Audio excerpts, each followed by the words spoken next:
ভিডিওটি ভালো লাগলে চ্যানেলটি সাবস্ক্রাইব করবেন। ধৈর্য কখনো মানুষকে ঠকায় না, কখনোই না। ধৈর্য মানুষকে অনেক কিছু শেখায় এবং উত্তম সময়ে শ্রেষ্ঠ উপহার দেয়। কথা বলা কমিয়ে দিন, রাগ করা কমিয়ে দিন, নিজের দাম রাখুন, নিজেকে সস্তা ভাবা বন্ধ করুন। কেউ চলে যেতে চাইলে তাকে যেতে দিন, ঝামেলা হলে তাকে ছেড়ে দেন, অপমান করলে হেসে চলে আসুন। মানুষকে আপন কম ভাবেন, যতটা বোকা মানুষ হবেন ততটাই সুখে থাকবেন। কর্মফল সবাইকেই ভোগ করতে হয়, নিয়তি কখনোই কাউকে ছাড় দেয় না। সে যেই হোক না কেন, ঠিক সময়ে তার প্রাপ্য সে ঠিকই পাবে। এ জগতের কোনো কিছু স্থায়ী হয় না, তাই সুখের সাথে সাথে দুঃখকেও উপভোগ করুন। কেননা জীবন থেকে যে সময়টা চলে যাবে তা আর কখনোই ফিরে আসবে না।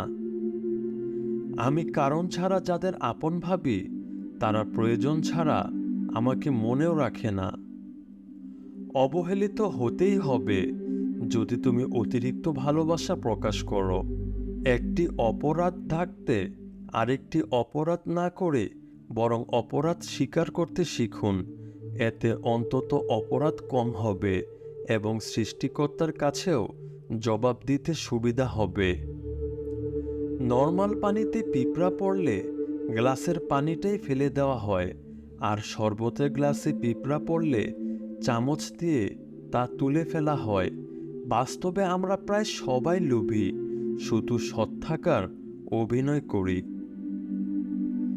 যে তোমাকে অন্যের মতো করে দেখতে চায় সে তোমাকে নয়, অন্যকেই চায়।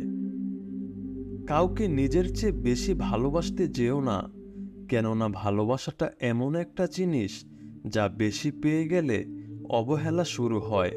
মনে রেখো, ভালোবাসার মর্যাদা সকলে দিতে পারে না। ভিডিওটি ভালো লাগলে চ্যানেলটি সাবস্ক্রাইব করবেন। আপনাদের এক একটি সাবস্ক্রাইব আমার এগিয়ে যাওয়ার প্রেরণা।